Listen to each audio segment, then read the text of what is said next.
Yeah. Get that off.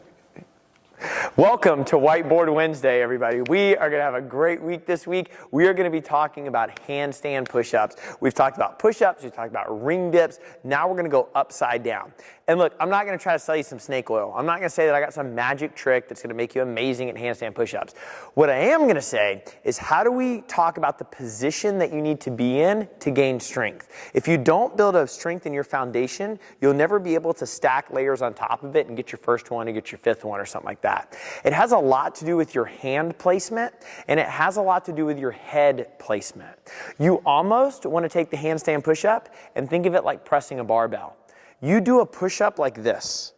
You don't need to do your handstand push-up like this. You just take it and make it a ring dip or make it a handstand push-up. When you press a barbell, you slide your head back a little bit. As you press up, you move your head forward. You don't want to change anything. So how do we take that and move it upside down? The first thing you can do, you might not be able to actually do a handstand push-up, so you may want to get some ab mats. I think 3 is the limit. If you're having to get 4 or 5 ab mats, I wouldn't try it. I'd build some more shoulder strength. Ideally, 2 or 3 is a good place to start, and then work your way to the ground.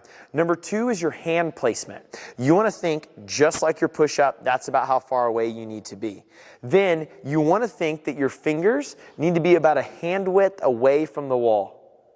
That's about how far you want to be. If you're too close, you're going to fall off the wall. If you're too far away, you're going to get this big rainbow arch into it. If you're using a Rogue ab mat, your fingers being in line with the E and the R is usually a pretty good spot. But here's the deal. Zach's going to go ahead and kick up into a handstand.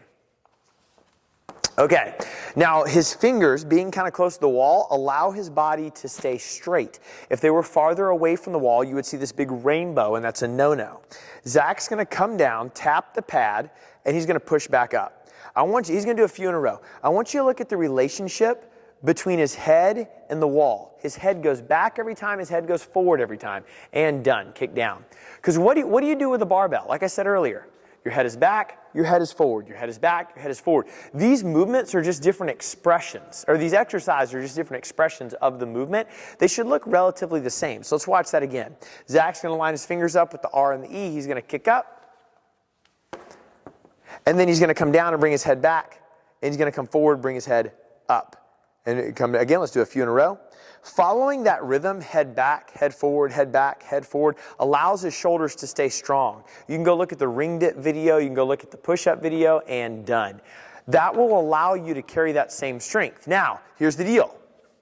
We're going to take an ab mat away, but his position is not going to change. When you make the range of motion more difficult, he might move slower, but you're not going to see this. You're not going to see this. You're not going to see his head stay back. We want to advance the range of motion, but maintain the same position. So Zach's going to come back up. He's going to put his hands on the R and the E, kicks up, and down. His head goes back, head goes forward.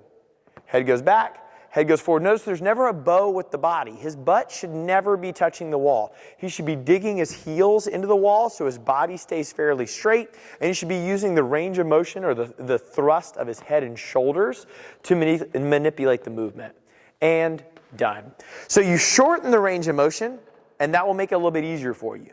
Make the range of motion a little bit bigger, that's going to make it a little bit harder. But the goal is to maintain that idea of your head going back on the way down and your head going forward on the way up. That allows your body to stay straight. So happy Whiteboard Wednesday.